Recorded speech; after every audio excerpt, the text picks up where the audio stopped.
नमस्कार, India 360 degree में आपका स्वागत है। मैं हूं निशांत चतुर्वेदी। शुरुआत कर रहे हैं दो बहुत दुखद तस्वीरों से आपके सामने अभी स्क्रीन पर। नोएडा में ये देखें आप, इलेक्ट्रॉनिक फैक्ट्री में भड़की मौत की आग। 6 लोगों ने शोलों में अपनी जान गंवा दी है। और दूसरी तरफ है शिमला में, जो पानी के अंदर मौत, 44 लोगों की जान जाने की खबर आ रही है। दिल्ली से सटे नोएडा से खबर आ रही है, जहां सेक्टर 11 में एलईडी बल्ब की एक फैक्ट्री में भीषण आग लग गई। अब तक इस आग में 6 लोगों की दर्दनाक मौत हो चुकी है। अभी भी आग बुझाने का काम चल रहा है।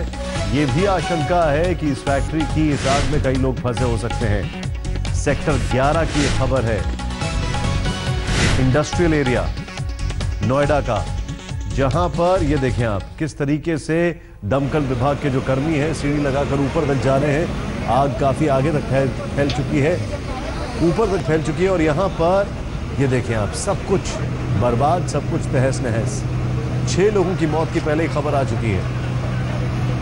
सेक्टर 11 की अगर बात की जाए नोएडा में, ये एक यहां पर कई सारी दुकानें, छोटी छोटी फैक्ट्रीज, कई गोदाम, कई घर यहां पर मौजूद है। कुल मिलाकर एक मिक्स एरिया है, ज्यादातर इंडस्ट्रियल एरिया भी है। हिमाचल प्रदेश में शिमला के नजदीक एक भयानक सड़क हादसा हुआ है। शिमला के नेरवा के करीब उत्तराखंड के निजी ऑपरेटर की बस का टॉन्स नदी में गिरने से 44 लोगों की मौत की खबर है। तस्वीरें बहुत भयावह हैं। उत्तराखंड के विकास नगर से यह निजी बस शिमला जा रही थी और नेरवा के पास टॉन्स नदी में गिर गई। ये दोपहर के आसपास खबर आई है और ये तस्वीरें आप देखें, बस को शायद बाहर निकाल लिया गया है। जो क्षतिग्रस्त बस यहां पर दिखाई दे रही है, लेकिन लोगों को ढूंढने का काम अभी भी जारी है।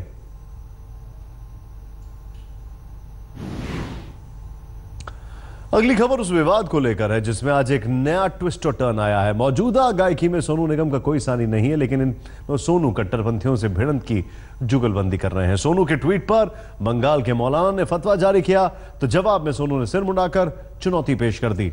पूरा मामला आपके सामने।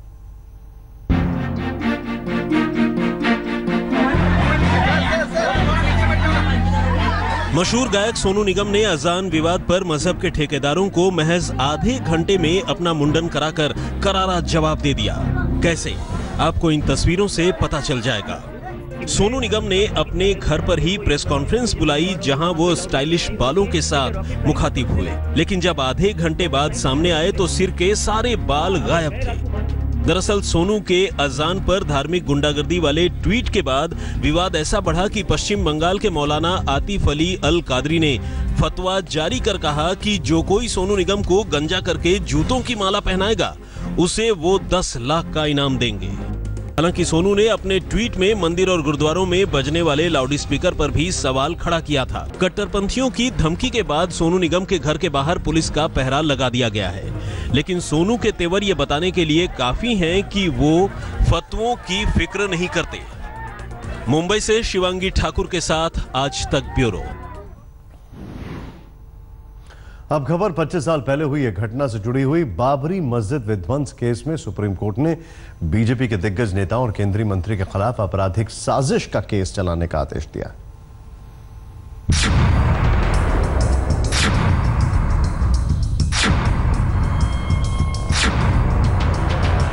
ये सभी बीजेपी के भारी भरकम चेहरे हैं। कोई मंत्री है तो कोई सालों से सांसद।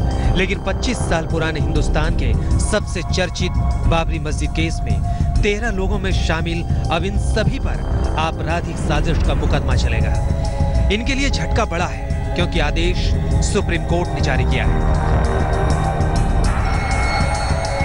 अयोध्या में 6 दिसंबर 1992 को विवादित ढांचा गिराने के मामले में लाल कृष्ण आडवाणी, मुरली मनोहर जोशी, उमा भारती और 19 दूसरे लोगों के खिलाफ साजिश के आरोप खत्म करने के आदेश के खिलाफ हाजी महमूद अहमद और सीबीआई ने अपील दायर की थी। इसी अपील की सुनवाई में सर्वोच्च अदालत ने फैसला सुनाया। हम सीबीआई की अपील को मंजूर करते हैं। एफआईआर नंबर 198 को रायबरेली से लखनऊ ट्रांसफर करने का निर्देश देते हैं। मामले में आडवाणी, जोशी समेत जो भी नेता हैं, उनके खिलाफ 120B के तहत मुकदमा चलाने का आदेश देते हैं। मामले में पहले भी काफी देरी हो चुकी है, इसीलिए रोजाना सुनवाई करके 2 साल में इसे पूरा किया जाए। सुनवाई किसी भी हाल में नहीं टाली जाएगी। चूंकि कल्याण सिंह राज्यपाल के पद पर हैं, इसीलिए जब तक वो इस पद पर हैं, तब तक उनके खिलाफ मुकदमा नहीं चलेगा। हम सेशन जज को निर्देश देते हैं कि जैसे ही राज्यपाल के पद से कल्याण सिंह हटेंगे, वैसे ही उनके खिलाफ 120B की धारा। बेंच ने कई अहम टिप्पणियां की थी मामले में हुई देरी को लेकर, और इसी देरी को आधार बनाते हुए कोर्ट ने कई निर्देश जारी किए, मसलन कि ट्रायल 2 साल में पूरा हो और इस दौरान जज को नहीं हटाया जाएगा। अपराध साबित होने पर सजा कम से कम 5 साल की है। हालांकि सियासत के जिन बड़े किरदारों पर कोर्ट ने केस चलाने का हथौड़ा चलाया है, उन्होंने कहा है कि जो भी होगा उसके लिए तैयार है। कोर्ट ने 2 साल के भीतर मामले के निपटारे का आदेश दिया है। हालांकि उससे पहले आपराधिक साजिश का केस चलाने के आदेश ने आडवाणी और जोशी समेत कई नेताओं के भविष्य की सियासत पर नैतिकता का ग्रहण लगा दिया है। दिल्ली से अहमद अजीम के साथ आज तक ब्यूरो। बड़ी खबर आपको इस वक्त बताते हैं, मुरली मनोहर जोशी आडवाणी जी से मिलने पहुंचे हैं और ये मुलाकात काफी मायने रखती है, खासकर ये देखते हुए कि आज जो कुछ भी कोर्ट में हुआ है, कोर्ट के फैसले के बाद ये मुलाकात हो रही है। मुरली मनोहर जोशी, उमा भारती, लालकृष्ण आडवाणी, इन सब को लेकर कोर्ट ने कहा है आपराधिक मामले को ऊपर एक टिप्पणी की है और सुप्रीम कोर्ट के फैसले के बाद ये मुलाकात हुई है।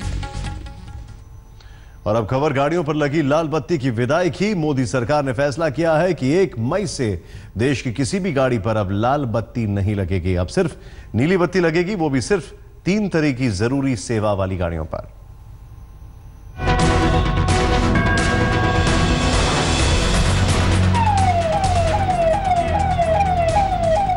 लाल बत्ती जलाकर और हूटर बजाकर न तो सियासी वीर और न ही अफसर शाह अब अपने हनक की नुमाइश कर पाएंगे। केंद्रीय कैबिनेट ने हिंदुस्तान से वीवीआईपी कल्चर को खत्म करने का फैसला लिया है।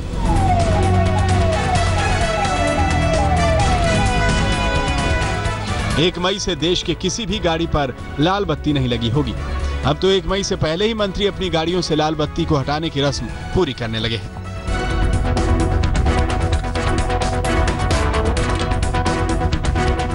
इस वक्त हम डॉक्टर महेश शर्मा केंद्रीय मंत्री के घर पर हैं और आप देख सकते हैं कि ये डॉक्टर महेश शर्मा की गाड़ी है और इससे जैसे ही ये फैसला आया तो कैबिनेट की बैठक से आते ही डॉक्टर महेश शर्मा की इस गाड़ी से लाल बत्ती हटा ली गई है। किसी भी सरकारी कार के ऊपर जो है लाल बत्ती का प्रयोग नहीं होगा, चाहे वो राष्ट्रपति हो, उपराष्ट्रपति हो या प्रधानमंत्री या लोकसभा स्पीकर या सुप्रीम कोर्ट के जज, कोई भी अपनी जो है कार के ऊपर जो है लाल बत्ती का प्रयोग नहीं कर पाएंगे। इस आदेश का सबसे पहले जो पालन किया है वो केंद्रीय स्वास्थ्य मंत्री जेपी नड्डा ने किया है। हम ट्रस्टी के रूप में हमको काम करना है, पर जगह जगह पर जिस प्रकार से लाल दिया, सायरन बजता है और ट्रैफिक इस पर जब सिग्नल पर जाते हैं तो मंत्री एकदम रेड होने के बाद में निकल जाते हैं, तो लोगों को इसके मन में गुस्सा है क्योंकि लोग, जनता जो है वो मालिक है और इसीलिए वीवीआईपी जो कल्चर था ये रेड लाइट से जुड़ा हुआ था और इसलिए आज सरकार ने एक ऐतिहासिक निर्णय किया है। केंद्रीय कैबिनेट के फैसले की जद में राष्ट्रपति, उपराष्ट्रपति, प्रधानमंत्री, लोकसभा स्पीकर, केंद्रीय मंत्री, सुप्रीम कोर्ट के जज और सरकारी अफसर हैं। मोदी सरकार का यह फैसला सभी राज्यों में लागू होगा। लाल बत्ती लगाने वालों के खिलाफ सख्त कार्रवाई होगी। लाल बत्ती के दिन तो अब लद गए, लेकिन नीली बत्ती वाली गाड़ियों के लिए नियमों को सख्त कर दिया गया। एम्बुलेंस, फायर ब्रिगेड या पुलिस व्हीकल, ये जो इमरजेंसी सर्विसेज हैं, केवल इन्हीं के लिए देश भर में ये प्रावधान होगा ब्लू लाइट का। फैसले को लागू करने के लिए सेंट्रल मोटर व्हीकल रूल 1989 में बदलाव किया जाएगा। इसी नियम के तहत केंद्र सरकार और राज्य सरकारें वीआईपी को गाड़ियों के ऊपर लाल या नीली बत्ती लगाने की इजाजत देती हैं। बालकृष्ण, रीमा पराशर और हिमांशु मिश्रा के साथ अशोक सिंघल, दिल्ली आज तक। चुनाव के लिए आम आदमी पार्टी ने अपना चुनावी घोषणा पत्र जारी कर दिया है। घोषणा पत्र में एमसीडी को 1 साल के अंदर प्रॉफिट में लाने, दिल्ली को चमकाने और 3 साल के अंदर दिल्ली को डेंगू चिकनगुनिया मुक्त बनाने का वादा किया गया है। पहले दिल्ली सरकार और अब दिल्ली नगर निगम पर कब्जे की कवायद में आम आदमी पार्टी ने अपना चुनावी घोषणा पत्र जारी कर दिया। दिल्ली के मुख्यमंत्री अरविंद केजरीवाल ने एमसीडी चुनाव के लिए घोषणा पत्र जारी किया। आपके घोषणा पत्र में 3 अहम प्राथमिकता को तय किया गया है। 1 साल के अंदर हमारा कहना है कि हम दिल्ली को चमका देंगे, कूड़ा उठाएंगे, सफाई करेंगे, दिल्ली की नालियों की सफाई करेंगे, नालों की सफाई करेंगे, मच्छर दूर करेंगे। 3 साल के अंदर दिल्ली को डेंगू और चिकनगुनिया से मुक्ति दिला देंगे। हमें लगता है उससे जल्दी हो जाएगा। दिल्ली नगर निगम में सरकार बनने के बाद हाउस टैक्स माफ करेंगे। 1 साल के अंदर दिल्ली चमका के दिखा देंगे। 3 साल में डेंगू और चिकनगुनिया से लोगों को मुक्ति दिलाएंगे। 1 साल के अंदर नगर निगम को प्रॉफिट में करके दिखा देंगे।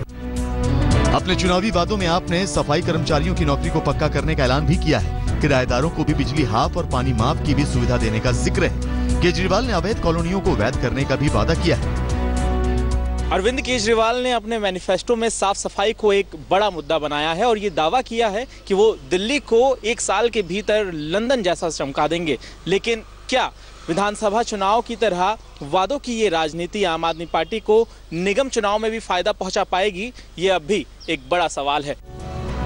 आपके घोषणा पत्र में लुभावने वादों की लड़ी है। हालांकि एमसीडी चुनाव में आपकी जीत की कोशिश पर बीजेपी के सवालों का पिटारा है। 23 अप्रैल को एमसीडी के लिए वोट डाले जाएंगे। हर पार्टी की साख इससे जुड़ी हुई है। घोषणा पत्र में वादों की भरमार है। हालांकि जनता का फैसला 26 अप्रैल को सब कुछ तय करेगा।